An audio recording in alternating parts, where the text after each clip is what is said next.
Have you ever thought about grammar being a life or death issue? Well, in the world of aviation, it absolutely is. We're going to see how one tiny piece of the English language, that simple ing ending, can literally be the difference between a safe flight and a disaster. Let's unpack how a single sentence can tell such a devastating story. Take this phrase right here. We are now at takeoff. It sounds pretty straightforward, doesn't it? Almost casual. But believe it or not, those 6 words are at the heart of an incredibly tragic and important story in aviation.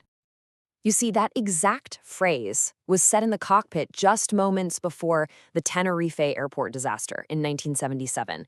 We're talking about the single deadliest accident in aviation history. 583 people lost their lives.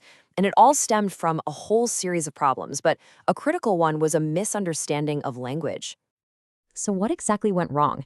Well, it was all about interpretation. The air traffic controller heard "at takeoff" and thought, okay, the plane is positioned at the start of the runway, waiting for my go-ahead. But the pilot, he meant they were already in the process of taking off, speeding down the runway. One phrase, 2 completely different and totally fatal meanings. It's a powerful lesson that in aviation there is zero room for ambiguity.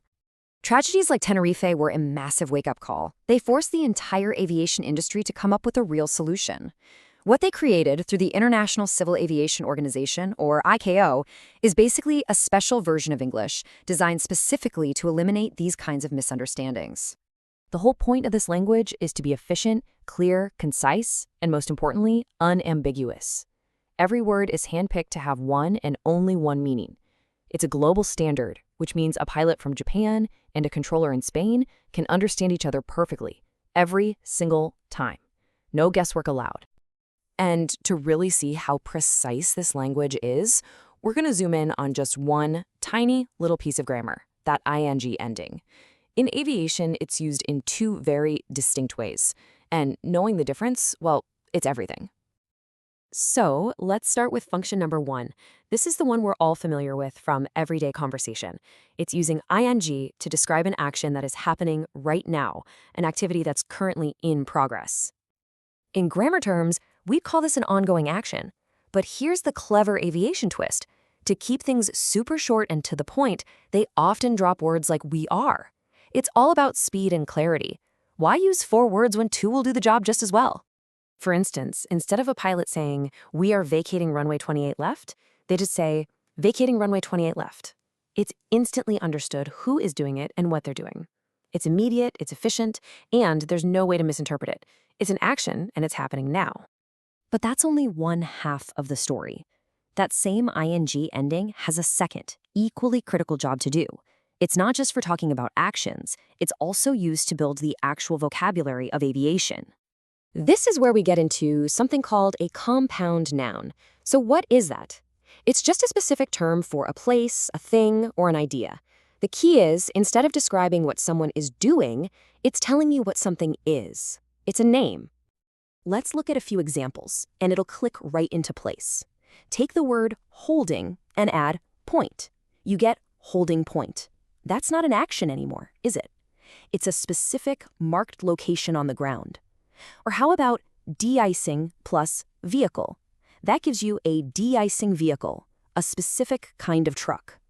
These ing words aren't verbs here. They're part of a name, a noun. Okay, so we've got 2 different jobs for ing.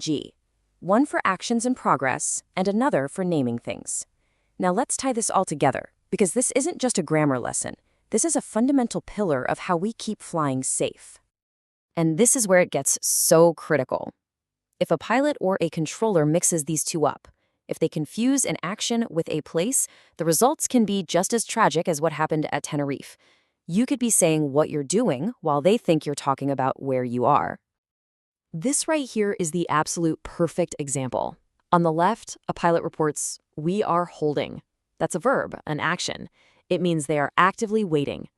But on the right, a controller commands, "Hold short of the holding point." Here, holding point is a noun. It's a physical line painted on the ground that an aircraft must not cross. So, one is a word telling you what you're doing. The other is a name telling you where you are. In the fast-paced, high-stakes environment of an airport, mixing those 2 up is simply not an option, and that precision is what this specialized language is all about. It's what keeps our skies safe. It really makes you wonder, doesn't it? From the operating room to the control room of a power plant, what other invisible, super specific rules of language are out there, quietly keeping our complex world running safely, day in and day out? Thanks for joining us.